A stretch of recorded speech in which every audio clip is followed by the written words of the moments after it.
Pero somehow, kailangan mong mag-decide, kailangan mong mag-start something. Kailangan mong simulan yan. Ano ba yung gusto mong gawin? Kailan mo siya sisimulan? Bottom line dito, kung meron kang gusto, kailangan mong simulan. Hindi lang palagi nasa isip. On your decision, di ba? Kahit ano yung decision mo, you own that, panindigan mo yun. Mas maganda, ikaw mismo, alam mo na, decision mo yan. Di ba? Panindigan natin yan. Ano bang resulta na yan? Sa atin yan. Sa'yo yan. Diba? Hindi yan decision ng ibang tao. Diba? So, minsan hindi natin kailangan isip ng isip eh. Kailangan natin sabihin na lang, ano bang sinasabi ng guts ko? Jump na tayo, talon na tayo. Minsan kailangan din makapag-isa. Minsan, as a leader, we feel that way. Diba?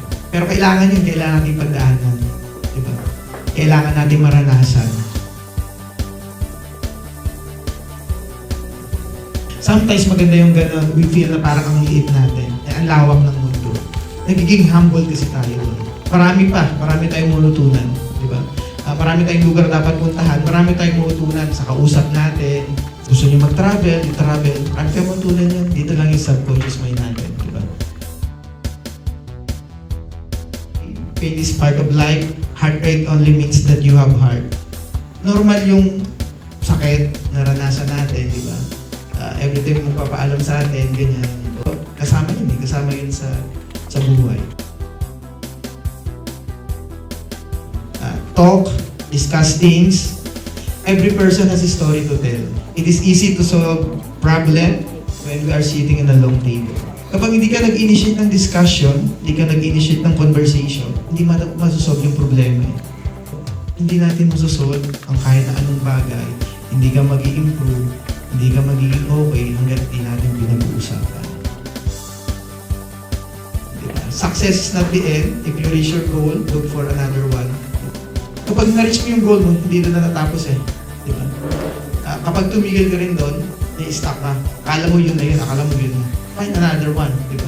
Hirap lang na may stuck, di ba? Bata pa tayo eh. During ang time, may stuck ka naman eh. Hindi ka na magsasalita, wala ka nang gagawin.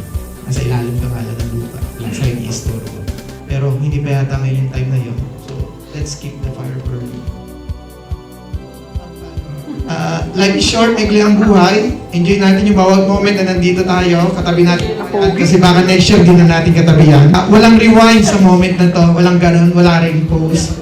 Enjoy natin. Ask for what you want. Ano ba talaga yung gusto mo sa buhay? Ano ba yung gusto mong mangyari? Live it with your heart. Be passionate about it. And everything will follow. I think nung in-establish natin yung group tech, kumbaga, kaya ako isipin ko ano gusto mangyari sa kumpanya kasi sino mga kasama mo. Ano yung gusto natin marating. Kailangan may paniwalaan na pwede yung mangyari. Diba? And nagugulat ka na isang araw na